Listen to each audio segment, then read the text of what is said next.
on the internet. And what it talked about, it showed two guys at I'm guessing it was a soccer game, possibly Australia. But it's these two guys, and the one guy just looks like life is holding him down, and the other guy is bubbly and excited. When you watch that video, you know that something's going to happen to one of them, and you think you know which one it is. It's not what it was. The guy who was all happy and bubbly, he disappeared. So keep an eye out. Just because somebody went through something and they look like they're doing well does not mean that they're doing well. Be there for your people. Check out how they're doing. That's why I highlight my dear sis, who she is so amazing, and she is in the HR field, but something happened to the family earlier this year.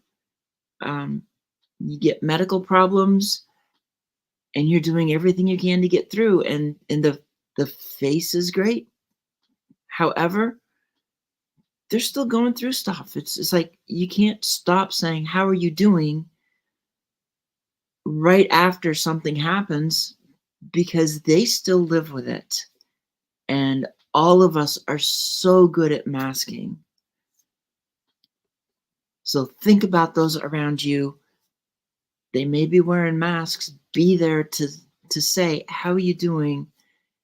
Make sure you have a safe space, and understand, if you can at least get them to say, if they're not doing okay, to admit it, doesn't mean they have to tell you, because they have to feel safe. Make things safe so that they either can talk to you or go where they need to. Then I want to talk a little bit about a couple of sponsors. My dear sister CJ, Dr. Constance Leland, and Level Up Academy, our publicity queen. She is one of the best at publicity, and she's got a lot of things coming up for people to help grow publicity. She's got her YouTube channel, YouTube, and I think Instagram are both closing in on or over 60,000. Her TV station, so she's got 2 TV shows. Internet radio is now on 2 different channels. So publicity, she knows what it is to get people out there. And just as an example is what I did with her in March. She got me in premium magazines. It was something I had to pay for, but she was able to get a discount so I could afford it. And suddenly during that month, she writes the article for me, and it goes into 6 different publications. That's publicity. That's all raising awareness of people. And then, speaking of awareness, move beyond boundaries. It's like I have to think through this a little bit. Beyond boundaries, thriving in life's gray zone. It was an international #1 bestseller in March when it came out, and we've turned it into a book that's available in Amazon and Barnes and Noble. So this is here. Like, please pre-order, especially through Barnes and Noble. It's going to be coming out next week, available in bookstores. So we really want to get the word out, especially when in 2 weeks, anybody that's in the San Diego area, especially, we're going to have an author signing in San Diego. And we have at least, I think, about a half dozen of the authors are going to be in San Diego at that author signing, which means anybody who comes in and they buy the book or they bring in a book that they have, they're not just getting one author's signature, they're getting multiple signatures. So on top of that, every purchase of that book will proceeds will go to planting trees in Madagascar, and it in turn creates jobs for farmers, and quite frankly, it hits SDGs, Sustainable Development Goals. So it's there, it's out. Please be there to help boost it. And then I want to talk a little bit about the Hands of Business, because that's another one of the sponsors. And there's actually a show this afternoon. I believe it's Bridge Building, Collaboration Over Competition. And I will be one of the speakers at that, as well as Dr. Constance Leland and my dear sisters Danielle, who I had the picture of, and Dr. New. So all of us will be talking on that topic. In the Hands of Business, if you're not aware of them, check them out. It really is a focus of collaboration over competition. But now it's time to shift things a little bit, and let me bring up my amazing guest today. And I'm really excited to have you on. It's been, let's see, I know we had a Zoom chat a while ago. And then just I've seen you've been so involved with stuff and your Party Fridays posts. So it's like it's been fun seeing all that stuff, and now you just blossoming more and more. And I really want you to just take a few minutes and talk about as much of your story as you want, kind of what got you to where you're at now. And because it's like I know it's a wide open thing, No, but it's all good. I It's all really, good. it's like whatever you want from the getting up to what you're doing now, and for people to know what you're doing now, because it's really important. Well, I appreciate that very much, and thank you for letting me be on the show and giving me this space. And I'm thrilled to be here. Um, Literally, I am a guy that all my family is in the fashion industry. I went the culinary route, and I was friendlier than most of the other people around me. And so I got tasked with doing stuff that was like hiring and having courageous conversations with people. And I wanted to know why that was the case, because I had my own demons that I was struggling with. I had some things that I really was not facing, and ended up, because of my addictions, being homeless and struggling with my own self-worth and identity. But I was able to start to turn things around and uh, have people that would put me under their wing and let me shine. And because of that, I started to learn what I could do and how I could help people in the culinary world, but on through HR, and learning what HR meant, what it means to pour into people, what it means to have empathy and care for others, and all the things that I wanted to do as I was learning to care for myself, learning to care for other people, and becoming better and better at that.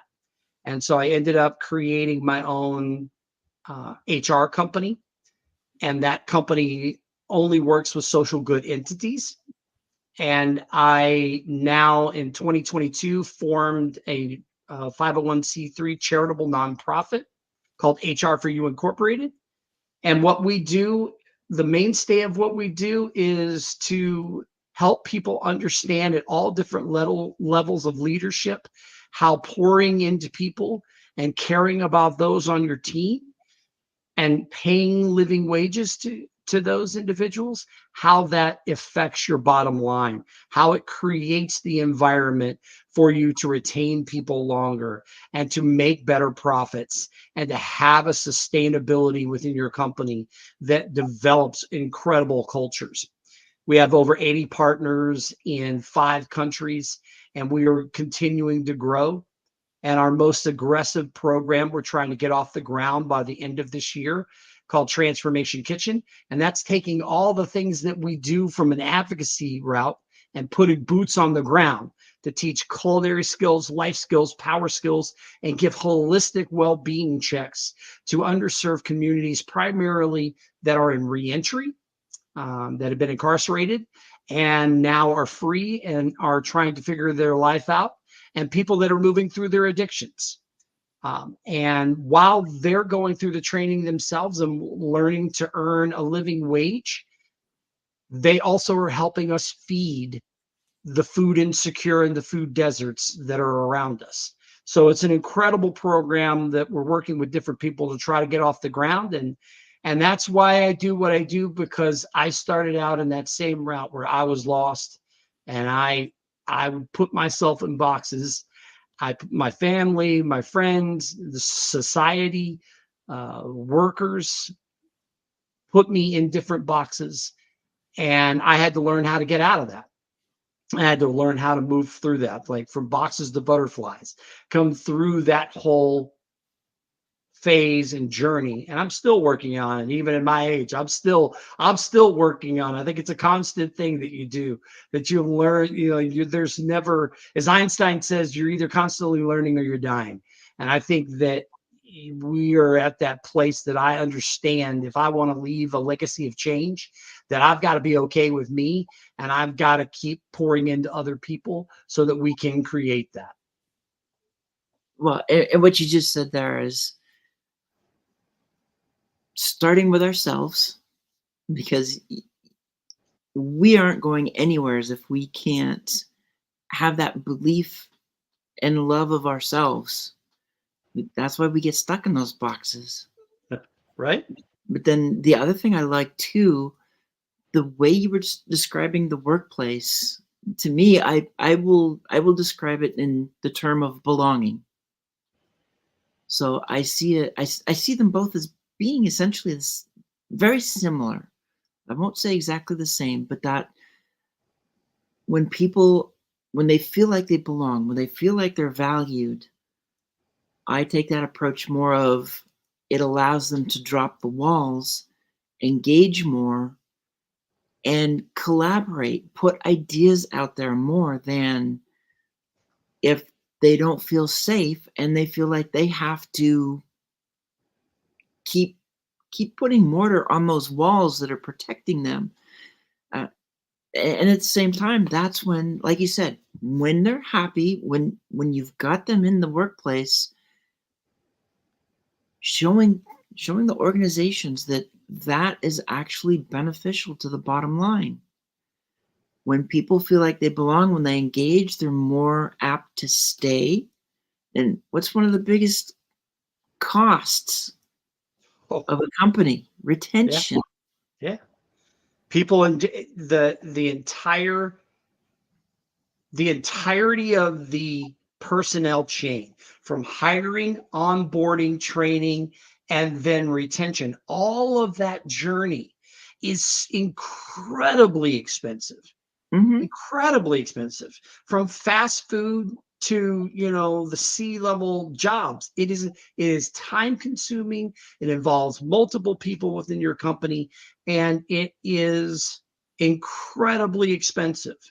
So why in the world would you not want to do everything you can to create trust and create this psychologically safe environment so that people feel like, hey, I can fail forward, I can ask questions, I can show up as my true self.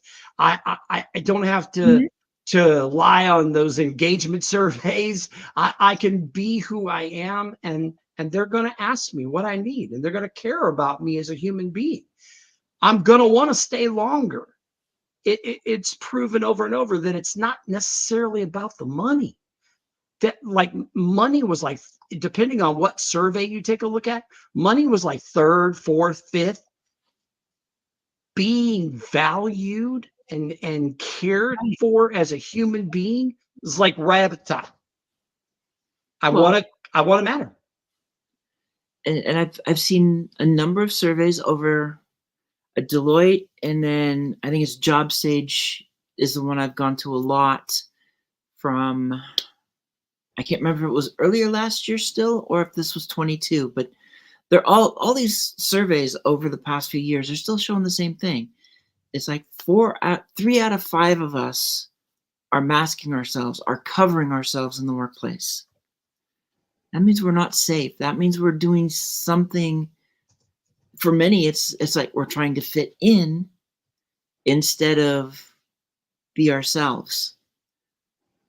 And when you're not yourself, when you're trying to fit in, when you're covering, and it's such a variety of things it can be covering, and from it can be LGBTQ, it can be you had an addiction, it can be that you were, I mean, maybe you can't get the incarcerated part, but then a language issue where you've got an accent and you're trying to downplay the accent because it's not regional, it's not local, it's a stereotype.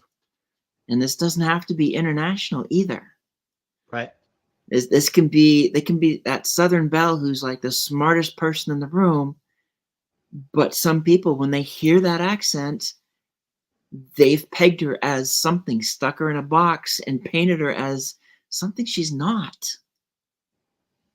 Or that Ivy Leaguer who's trying to dumb down because they don't want to sound so smart that nobody will talk to them. They want to engage, and some people won't do it just because of how they sound. There's a great poem by Marianne Williamson, and the middle part of it, I keep it here at my desk to remind me, but there's a middle portion of it that says there's nothing enlightened about shrinking so that others won't feel intimidated by your presence. We are all meant to shine like children do. And it so sticks with me. And it's funny, I'm part of a group I just started. It was my first day today. One of our partners, Michelle Strasburger, has this private group called HR Rebels. And I was fortunate enough to get into the group and had the first segment today. And I thought of this because Dina says in the chat that she works from home and she's looking for more engagement. And our whole conversation today was about engagement. Mm-hmm. And I posed the question, what do you do? What are those things that we can do as leaders when the team is either partially remote or all remote, to create that sense of engagement to where people feel valued, even if they are not sitting next to us or down the hall from us?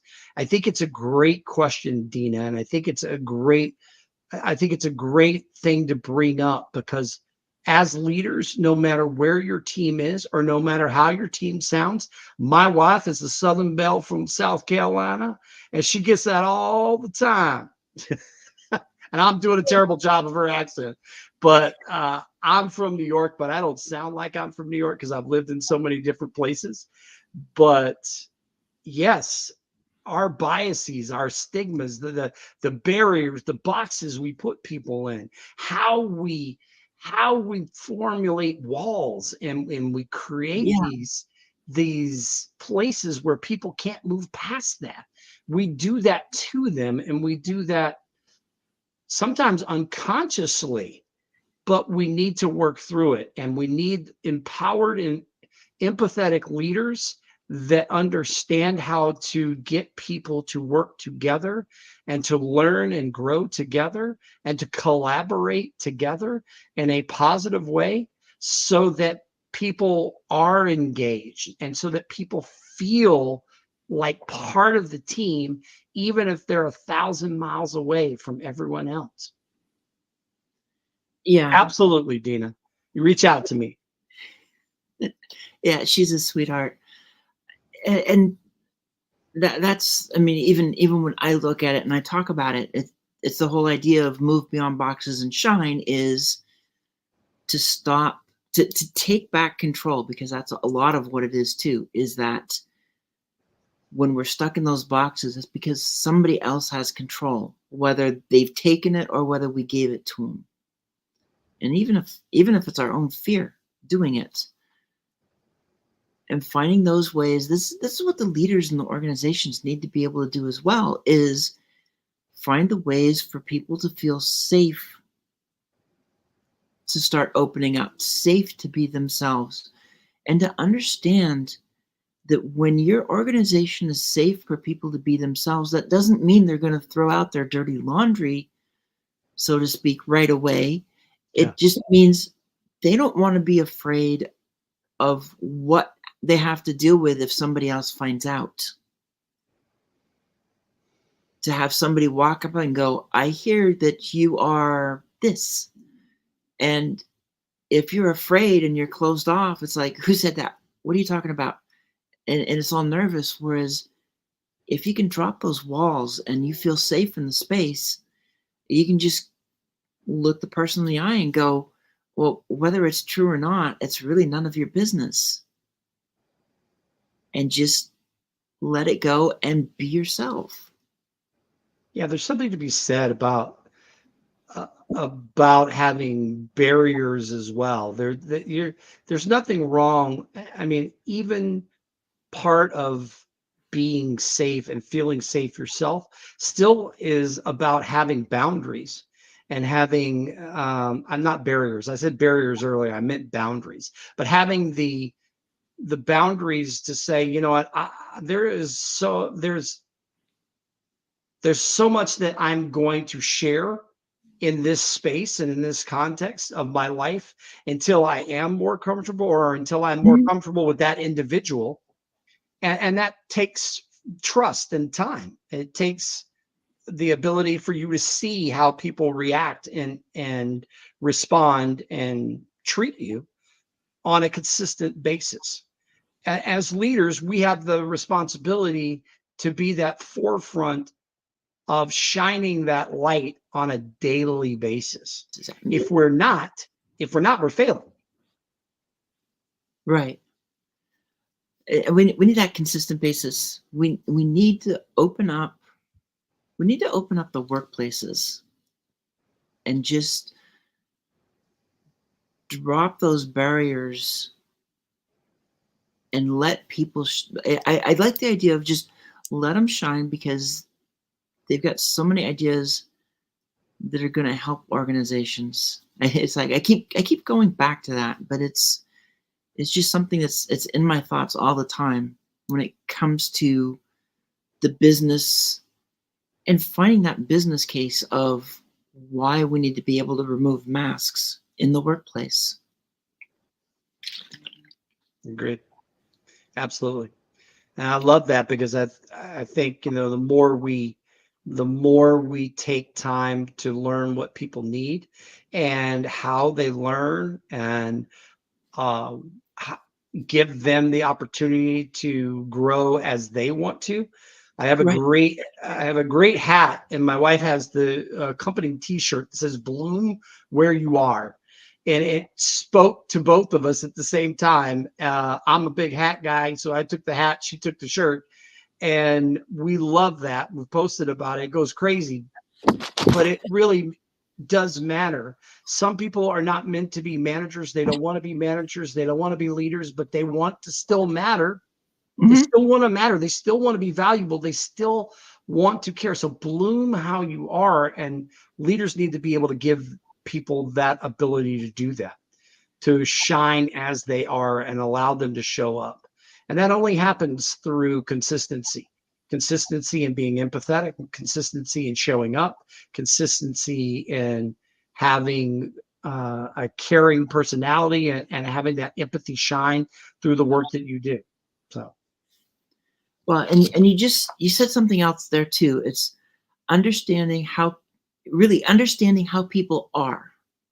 So one of the things that I've kind of done a little bit of research on, I mean, it's partly because of my own diagnosis a couple months ago, it's that neurodiversity. And there's actually, I've seen some surveys, reports, studies that just on the population, like 1 in 5 of us is neurodiverse. And that alone is a wide spectrum because Yeah. that goes ADHD, autism, Down syndrome. Um, it's just so many people. And what people don't realize is they are different. Each group is different within itself. And they do things differently, but they also have their own superpowers.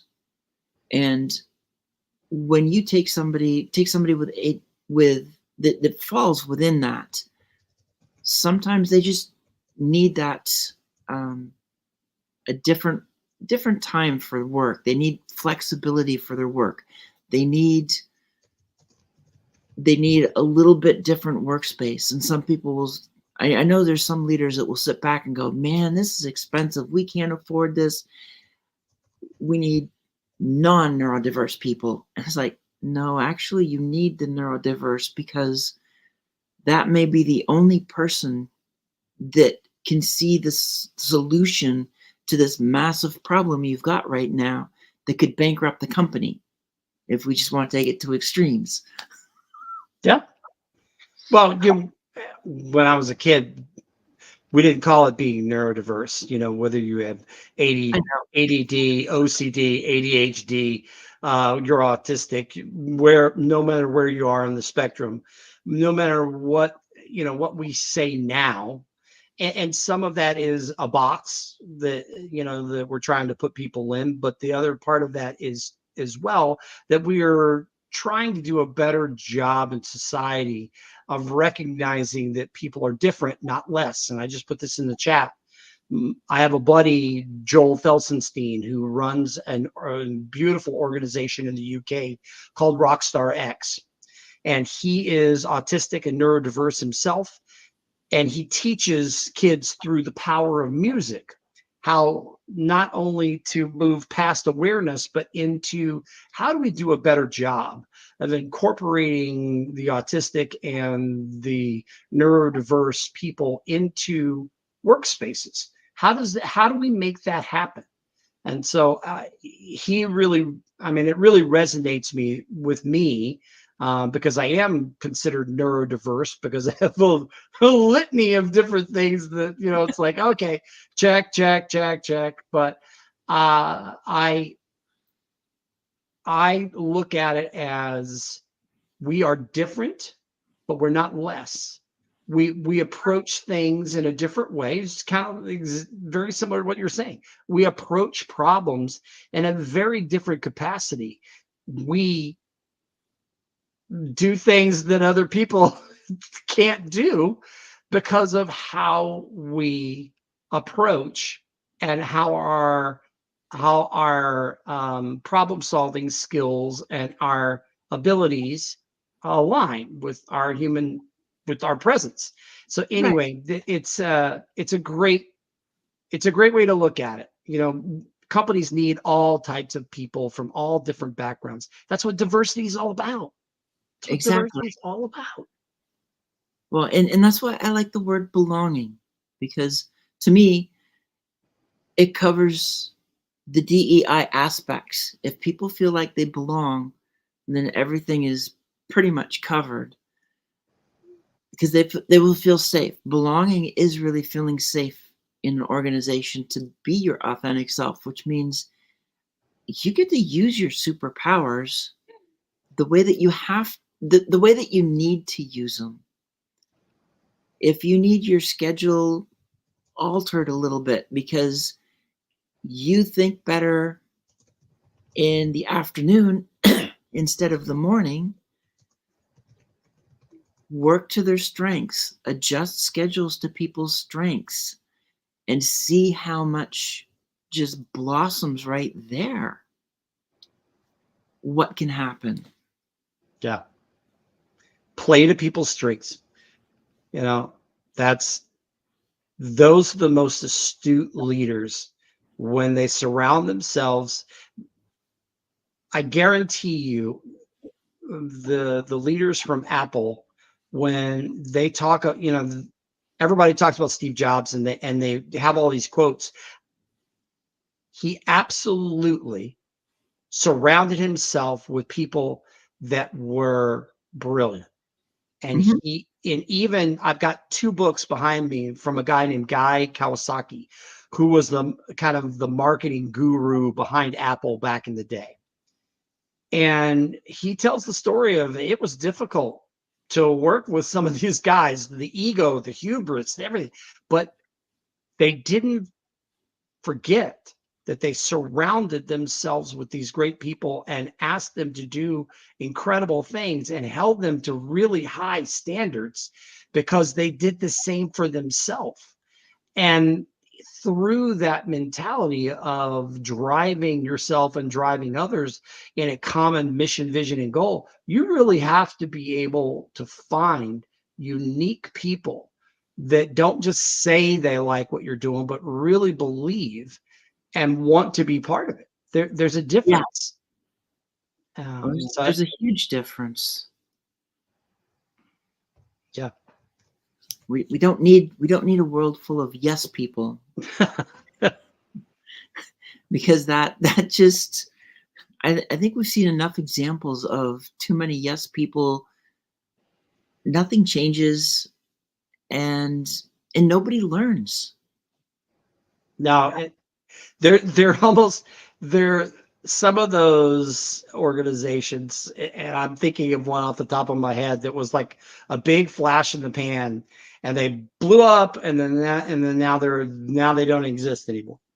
And I'm thinking of the rise and fall of this particular company, and and it's almost like a cult following where the people were just like, yes, this is great. And it really wasn't that they believed in a charismatic person who's trying to convince them that this is going to change the world, or this is going to be the next big thing.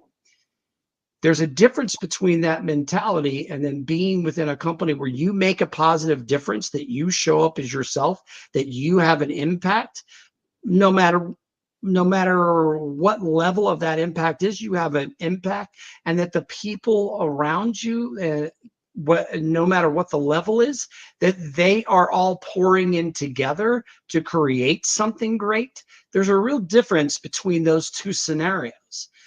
We don't need more yes people, because the yes people create the companies that we see in tomorrow's news that just laid off 5,000 people. We see Right. these giant companies grow, blow up from all the yes people jumping in and all the nonsense that goes with it. And then tomorrow they're laying off all these people, and these poor people are looking for jobs. We need less of that and more of real stable growth work, high caliber environments that pour into people and allow people to shine and grow and thrive. Hey, Ollie, my brother, I hope you're feeling better, brother. Oh, Paul, good to see you. Ollie is Ollie is all over the place right now, and I'm not talking just on LinkedIn. I'm talking physically. So it's because I saw him in some of his comments in CJ's show, and it's like, yeah, it's great to see what he's doing, and he was in that last anthology that we did, and his story was amazing as well. And that's it. It's Think about all these people in these organizations, especially when you let them not feel like they have to fit in. The stories that they can really show, the stories that they can tell, because they are themselves in the workplace, and they can start breaking down the walls and do exactly what you just said. You're not talking yes people, you're talking people who they see that yes is not the answer, but they're not exactly saying no. They're saying, what if? How about? Can we do this? This is what I see. That's that's a much better spot, that middle ground versus one end or the other of that spectrum. Absolutely. I absolutely agree. It's like, and I love the chats. I love everybody that's been here today. Um, I want to, we'll get back to it, but I want to do a side note because you said you played hockey. Yes. I want to know what position. Oh, I was defensive man. Okay, So yeah, I play defense because I like to skate. So I'm also 5'8". So at the point when I'm playing hockey, I'm low center of gravity. I look like a dwarf. I'm as wide as I am tall. And back in those days, I was 225 pounds of pure meat, about 5% body fat. I ran 8 miles a day. I played football, ice hockey, lacrosse, ran track, all of the long distance junk. And yeah, so I would play defense, hold the line, come up to the middle, and yeah, just tear it up. Not afraid to get into it.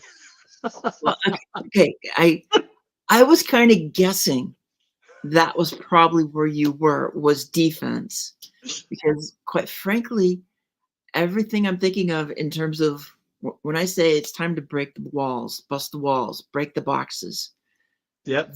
that is almost what I can envision is you on the skates going through the wall or helping others to go through their walls so that the hole is there and the wall will start to crumble. The wall will start to just dissipate and get people out of these walls because we're done with the boxes. It's like done. They can't define who we are. That's really where we're at. We need to stop with the definitions. We need to stop with saying, especially too, we need to stop with saying that certain things don't exist because we didn't experience it ourselves. Yeah, we have to be, that takes a lot of awareness about the people around us, being aware of who we are, being aware that we have biases, whether we know it or not, and being open to learning and moving through that to be aware of the other people. And that takes intentionality. That takes a lot of work internally. And don't worry, Ollie, when I see you, I won't crush you. I won't.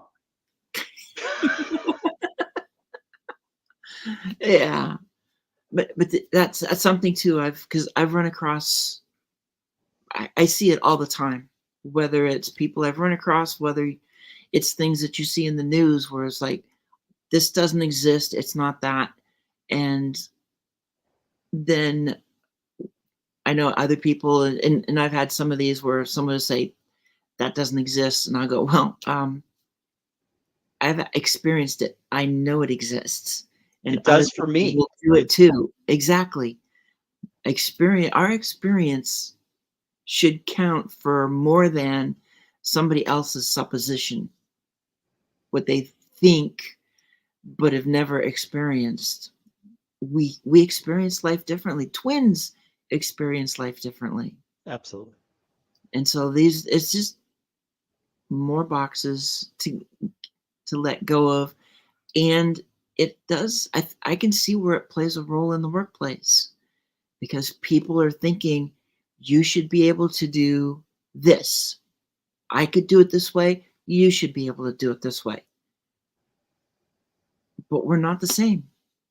Yeah. Have we figured out, if we're asking people to be in that realm, have we figured out how they learn, how they receive communication? What are Hmm. what's their ability to listen? Have we given them the tools So are we holistically doing everything we can to meet their needs so they can do what we want them to do within the realm of what they know how to do and can do? And that, again, there's a lot of intentionality to that. It takes time to learn about people, but it's if you're doing it on a daily basis, it is so much more beneficial for you, your team, your company, and will have so many more positive effects on everything. Imagine going to do a review with somebody. Let's say you're a company that only does financial reviews with people once a year. And if Mhm. you never had a conversation with them, and then you sit down at the end of the year and they have a perception of how they felt like they've done the job, and then you sit down with them and you give them the all the positives and negatives, and here's the raise that we're going to give you.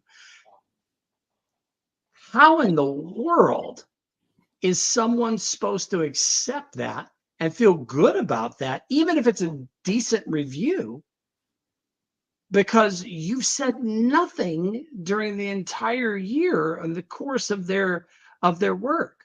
But if daily you're pouring into them, you're having conversations, you're giving them tools, you're providing upskilling, reskilling, cross training, you're giving people the ability to learn and grow and fail forward and be safe. When you get to these review points, and hopefully you're having weekly conversations with your people, please, but you get to these points where you're doing reviews with people, whether it's quarterly, it's half a year, it's yearly, they are not surprised. They know exactly where they stand. You know where they stand. You both know where you're working towards, and it makes it less of this terrible conversation to a courageous conversation about growth. Um, Imagine if we all did that in every single company, and that's kind of the idea behind what we talk about. How amazing would that be if every company took that approach? Yeah, and for the companies to understand that taking that approach is not going to negatively impact the bottom line, because you're number one, you're doing everything you can to keep people there, and you're understanding, you're taking that time to get to know the people, so there's belonging. You know how, like you said, you learn how they learn, you learn their strengths, you learn their weaknesses, and you're there to support growing weaknesses where they can be, because they can't always be grown, and to lift them up in every opportunity. Yeah. No, you're actually helping the bottom line. You're Exactly. actually doing positive things in that regard to actually create the circumstances and the situations where your bottom line will thrive. I just wish more companies would see that, because I do feel there's a lot of, I think we still have a lot of people in those leadership roles that, even if they thought differently going in, maybe it's just something about getting into that role and that responsibility, and feeling like you have to do something to save money, watch the bottom line, and anything that sounds like a plus is, or it sounds like a negative is, when it's not. Spend wisely. Well, yeah, Ollie says it, in here, ego must go. Ego, I love that. And it's true. I mean, I think that's part of it, is that hubris and ego that, I'm at this sea level, and that means that all I need to focus in on is productivity, but productivity gets down to people, and a company is based on having people. Um, so you honestly need to reverse engineer and start to look at how do we impact people, because then we're going to impact the company. And that's an incredible, it's an incredible stance to take. And there are great companies that are doing it, and there are great leaders that are making that happen, but it takes that intentionality. Yeah. And that's, yeah, I want to see. Well, my question for you actually is, where do you see all of this starting? What is the role for the HR department? Because I can see where some people say it has to be at that C level so that they see the acceptance. And some people are, everything to do with people is HR and it has to be there, but they're still taking orders from above.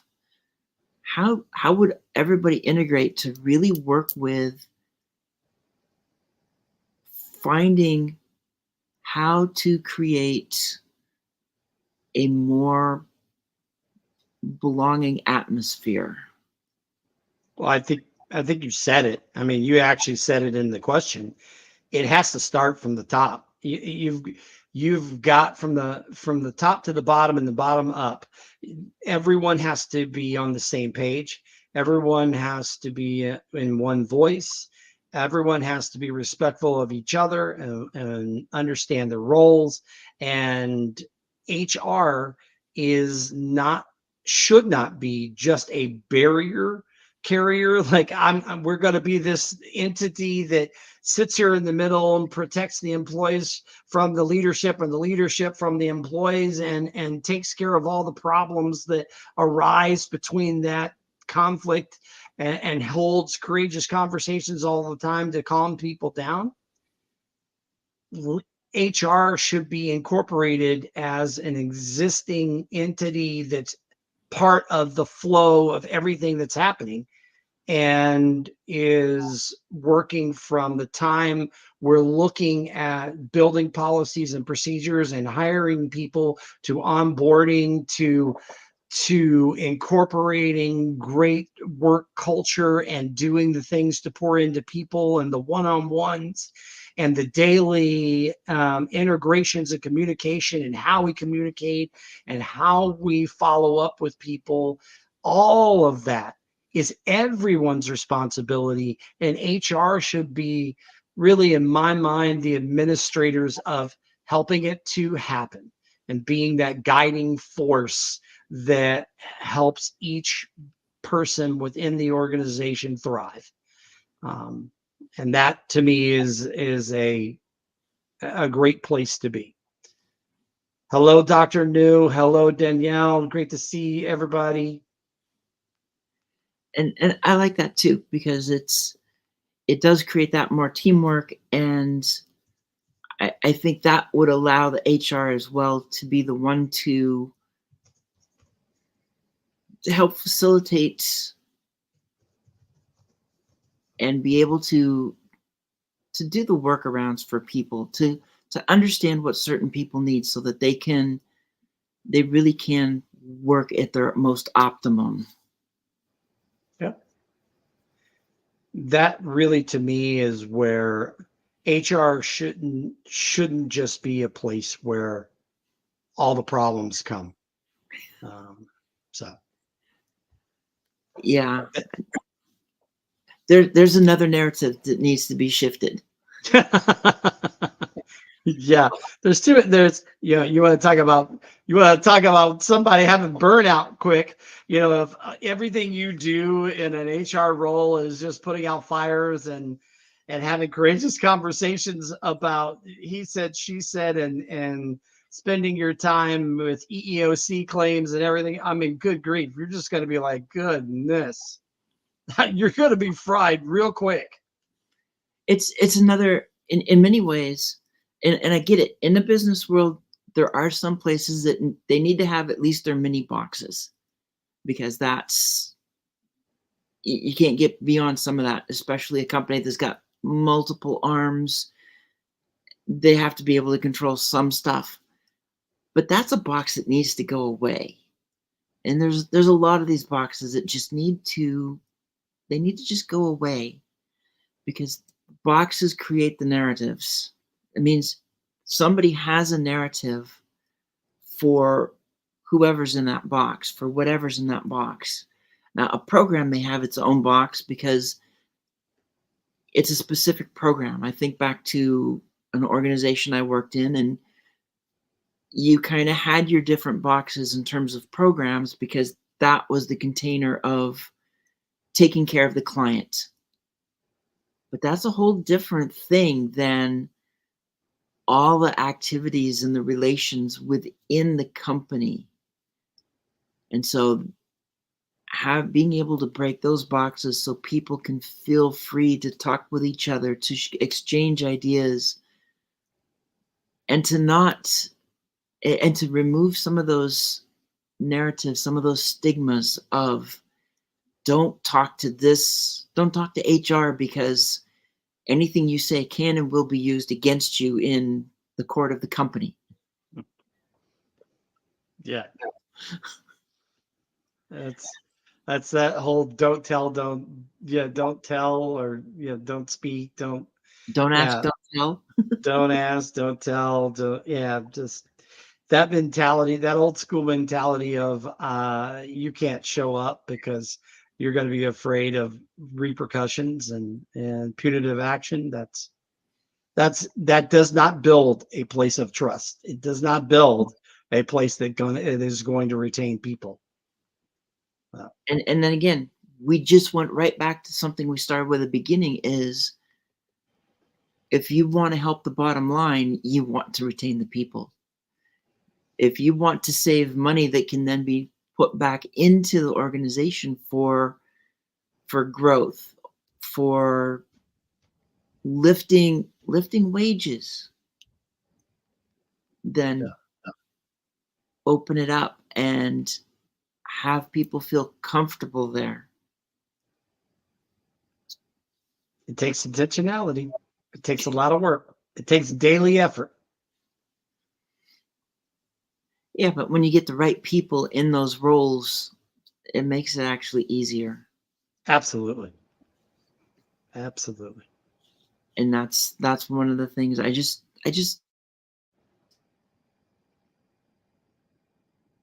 see so many different. They want to do business as usual. They're not ready to, or they don't think there's a value in the intentionality that you just talked about, that of taking the reins off of HR so that they can be a part of the company instead of a standalone box. Yeah. Well, like I said, there are companies that are doing a great job. Our buddy Nick, the gifted bipolar writer, she works for a company called Island Elevator, and I talk about them all the time. But there are companies all over the place, all over the world, that are doing fantastic work. And and just like you said, they've surrounded themselves with great people. They care about the people that are part of the company, and they show up intentionally every single day with the mission, vision, and purpose of pouring into people, because they understand that it'll affect the bottom line in the long run and having a rippling effect on the community. Yeah, and it's been fun for me getting to know more companies that do that, and just crossing paths with people, because those are the companies that understand, even as we're going to talk about on the Hounds later today, the importance of collaboration over competition. And it's not just company to company or solopreneur to solopreneur. It's even within the organization. Some of these organizations have so many different arms that they start competing with each other. It's like, if you guys would start collaborating with each other, Yeah. then you will probably find that the bottom line gets healthier. Sure. Yeah. It makes sense. So why do things that make sense just not happen? No kidding. If we could answer that question, I don't know. We would save the planet. We'd just be. Yeah, I have a feeling on that. It would definitely be it would change so much in this world and Yeah, and break some of those norms that the societal norms that we just don't need anymore. very true. Very, very true. So, and then I kind of want to go back to just real briefly for your project for the kitchen. And I know you talked about it briefly. Kind of where do you see it going? What I what do you want to see happen with well, that? I would love it to be in every major in every state, and in every country. I think there is a place in every single state and every single country for a transformation kitchen. So we're trying to build the bones to where we can make sure that that is we could plug and play that everywhere else. Just and I think we're trying to set ourselves up to where we can do that. We can make that happen. So you're in how many states right now? We haven't that project. We are going to launch the first one here in New York at the Okay. end of this year, but we have registered in 17 states so far, for the nonprofit, so that we can accept funding and we can go and potentially open up and do work within that state with those states. So that's, yeah, that's a lot of work to do that. Trust me. That's a lot of work to keep up with that many states. No, I don't doubt it because especially depending on how spread out those states are. I mean, Yeah. if you're at coast to coast already with a Yeah. 17, you're not even at half of the states. Yeah. It's there are a few states that, because we're a 501c3, because it's really difficult to get that status, or it's more difficult to get that status, and keep it. But there are a few states. I think there's like 8 states right now that don't, because we haven't raised X amount of dollars and because we have that status, that they pretty much just give us free reign. But the other states, we are registered, we pay, we have to file different paperwork, and we have to do this on a yearly basis and keep up with it. Well, it looks like Ollie's there to help you expand internationally. Yay. Yes, I'm ready. Let's go, buddy. Ollie's ready for everything. I love it. Well, and it's like, okay, so we're closing up on an hour too. So time flies. There's just so much within HR and then even just all these other projects, which I love seeing what you've got going on. Uh, at this point, I would love for you um, to talk about, or just kind of a, a final golden nugget of what you would like to leave, and just make sure that everybody knows how to get a hold of you, the best ways to get a hold of you. Because I want you, I want more people talking to you. Oh, Get I them, get appreciate them that. in your camp. Yeah, no, thank you. And Dr. New is not only a partner, she's on our advisory board. So she is a huge cheerleader. So I really appreciate her. But yeah, you can DM me through LinkedIn. I am happy to, I have a very open, communication stream. So I'm happy to, once you reach out to me on any social media platform, I'm happy to give you my email address and cell phone number and let's talk. So, yeah, the first step is just connecting with me on some social platform. We're all over, we're on all platforms, but we're most engaged in YouTube, our website, and LinkedIn. So in one of those, if you will reach out, I will get back to you as soon as possible. I see more growth for you, which is great. Yay. What you guys need. There's so much to do. And I mean, just the HR aspect of it, it's time for some more changes in that. And then the kitchen, what a valuable tool. So I look forward to seeing how everything expands. Ah, well, thank you. And thank you again for having me on the show. I appreciate it. Oh, I loved it. It was great having you here, getting to talk. There's so much going on and still so many comments. It's been great. And Mm. so for everybody else that's out there, everybody that's watched, it's been great seeing you, having you here. Love the conversations. I'm so glad you were able to be here, Chason. Ah, thank I you. love the conversation, and I look forward to seeing everybody next week. Take care. Bye.